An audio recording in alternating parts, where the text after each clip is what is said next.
Bonsoir, bienvenue, merci de regarder Face à Face. Bonsoir Marie-Laurence Delors.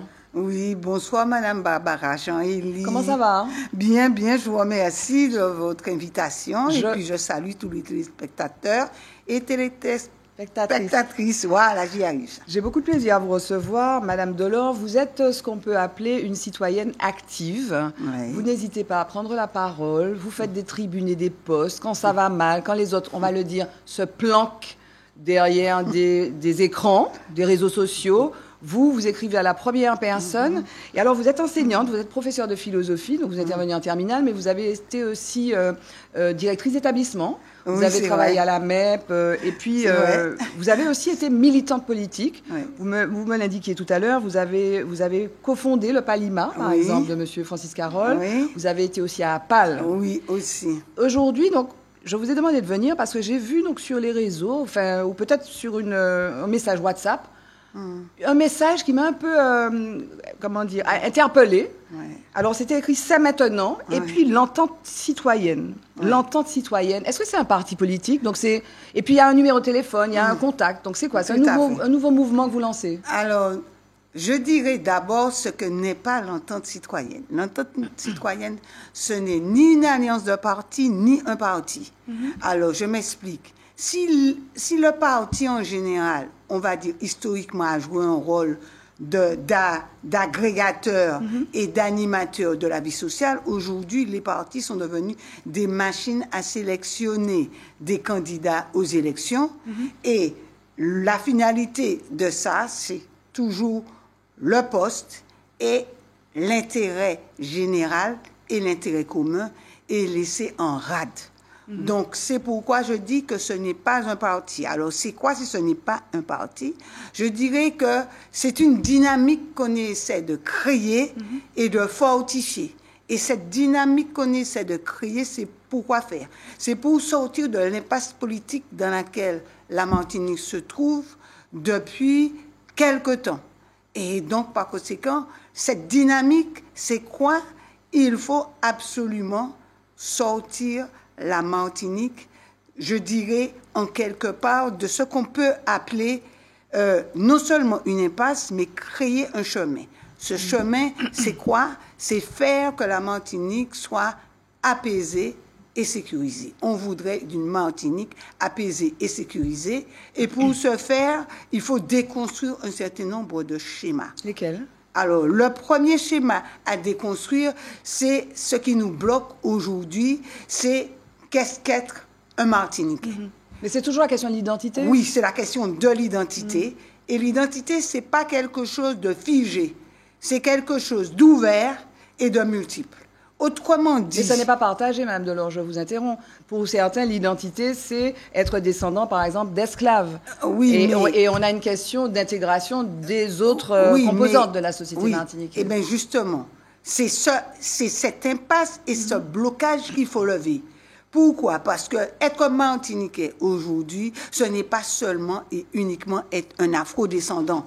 Aujourd'hui, il y a dans le peuple martiniquais, on peut dire qu'il y a aussi bien des minorités qui sont venues de la Caraïbe et qui se disent martiniquais, mais qui ne veulent pas renoncer à leur identité haïtienne, par exemple. D'accord?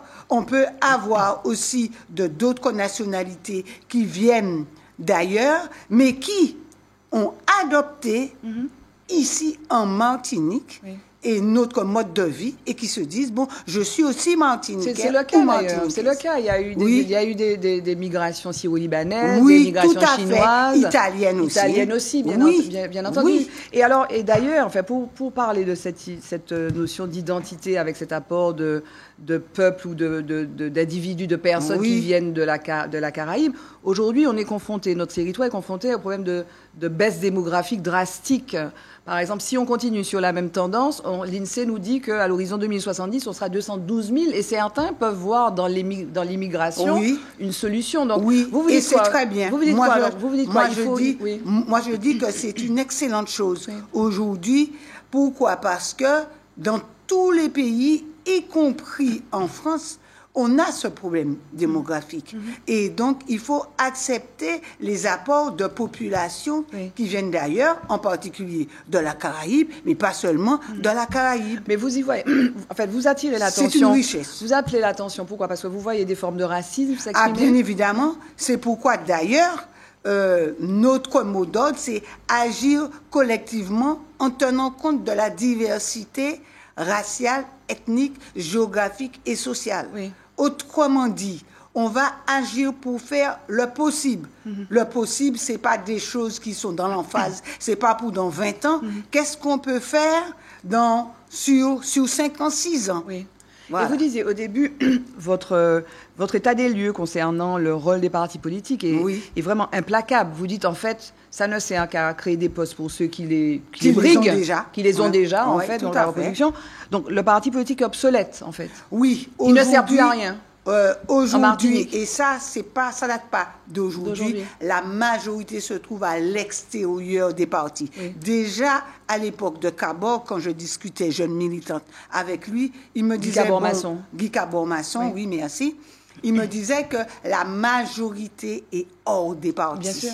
Or, c'est une réalité. La preuve, c'est que les gens s'organisent. Oui. Aujourd'hui, il faut renouveler non seulement le discours, mais aussi les modes d'association des Martiniquais. Oui. Et aujourd'hui, on peut dire que c'est la société civile, les élus de proximité, ainsi que ceux qui sont dans les petites et moyennes entreprises qui peuvent nous sortir de cette impasse dans laquelle nous sommes. Mais alors, vous n'allez pas briguer de mandat. Il y a des élections qui se profilent. Il y aura peut-être une dissolution. On ne sait pas s'il y a une censure du second gouvernement, le corps nu. Il y a les élections municipales qui semblent être considérées par certains comme une espèce de test avant l'élection de 2027 de la CTM. Vous n'irez pas à l'élection? Alors, la question est bonne. Je dirais qu'il y a des gens qui me demandent. J'y pense, j'y réfléchis. Je suis à ce stade de la réflexion. Vous avez déjà été élu? Oui, tout à fait. J'ai été 6 ans lors de la première mandature de la guerre. Donc, élu de l'opposition à la mairie de Fort-de-France. Oui. Et je ne pense pas dire de mensonge quand je dis que j'ai été présente à toutes les réunions du conseil municipal de Fort-de-France, sans exception. D'accord, mais vous, donc là, vous parlez quoi? Des élections? Vous pourriez être présente aux élections municipales, aux élections de la CTM, aux deux? Pour le moment, je dis, je réfléchis. D'accord. Et donc, c'est tout ce que je peux dire. Mais alors, si vous vous présentez, alors on ne sait pas, hein, mais vous dites, vous tirez donc ce constat, vous faites ce constat que bon, les partis sont obsolètes, ils ne règlent pas, en fait, je vais raccourcir, mais ils ne règlent pas les problèmes quotidiens des gens. Oui. Mais vous pourriez tout de même vous présenter. Qu'est-ce qu'il faut changer alors? Parce que si vous présentez, c'est que vous fonctionneriez un peu comme un parti politique. Qu'est-ce qu'il faudrait changer fondamentalement alors? Qu'est-ce qu'il faut changer?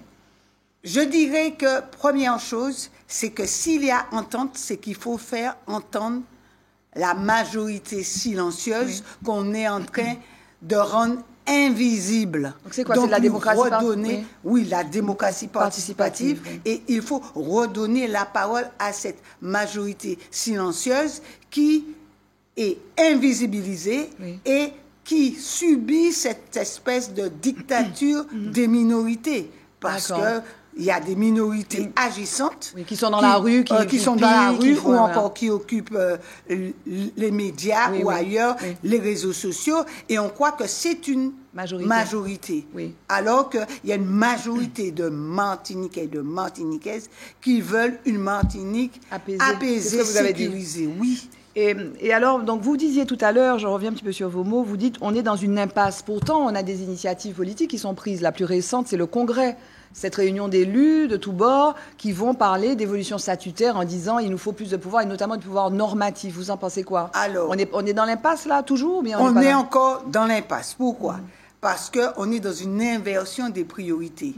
Aujourd'hui, alors que, on va dire, la classe politique qui est aux affaires, alors qu'elle a des compétences nécessaires à régler le quotidien des Martiniquais, eh bien, on constate qu'elle a des difficultés à le faire, d'où cette fuite en avant pour mettre son nom dans l'histoire. Donc, je ne suis pas contre cette évolution, Mais je dis qu'aujourd'hui, la priorité n'est pas là. On peut faire les deux ensemble, peut-être. Non, pas les deux. D'accord. Il y a des priorités. La priorité, c'est régler les problèmes quotidiens du Martiniquais et restaurer la confiance. À partir du moment où il n'y a pas de confiance, autrement dit que les exigences n'ont jamais été résolues, le Martiniquais ne peut pas faire confiance à cette classe politique. Est-ce que finalement... Il y a eu trop de non-dits et il y a eu trop de choses qui n'ont pas été réglées au niveau du quotidien des Martiniquais. J'entends votre initiative, mais bon, vous pourriez être aussi sujette, vous, à une évolution de votre groupe, comment vous l'appelez d'ailleurs? C'est pas un parti politique, c'est une association? C'est une association. C'est une association. Oui, c'est un mouvement. Mais voilà, mais peut-être qu'avec, je ne sais pas combien vous êtes aujourd'hui, peut-être qu'avec le succès, vous pourriez finir par fonctionner comme les autres. C'est pas moi qui décidera. D'accord. On va dire que c'est le mouvement. Parce que c'est important que dans la participation citoyenne, que chacun ait son mot à dire. Parce que qu'est-ce que la démocratie? C'est l'information, la délibération et le contrôle. Oui. Et s'il n'y a pas d'information, il n'y a pas de délibération correcte et il n'y a pas de contrôle. Et notre mouvement met à sa base, on va dire, l'information et la confiance que les gens ont dans la parole donnée. Vous êtes aux prémices de ce mouvement-là, hein? Vous êtes déjà nombreux? Vous commencez à être nombreux? On essaie d'agréger. D'accord. Et je dirais que c'est une très bonne chose. La prochaine étape pour vous, c'est quoi? Vous contrez et vous contrez quand? La prochaine étape, ce sera le moment venu où je vous informerai, Madame Barbara Chahili et les autres, de ce que je ferai. D'accord. Il ne faut jamais agir dans la précipitation ni dans la prévention. L'entente citoyenne, donc, en un mot, c'est, pour conclure, vous avez le mot de la fin? En un mot, c'est agir collectivement pour faire le possible. Le possible, c'est une Martinique apaisée et sécurisée. Merci beaucoup, Madame Delors, d'être venue nous parler de cette nouvelle association, l'entente citoyenne. Merci à vous de nous avoir suivis. Je vous retrouve pour un prochain Face à Face sur ATV. Bye bye, à bientôt.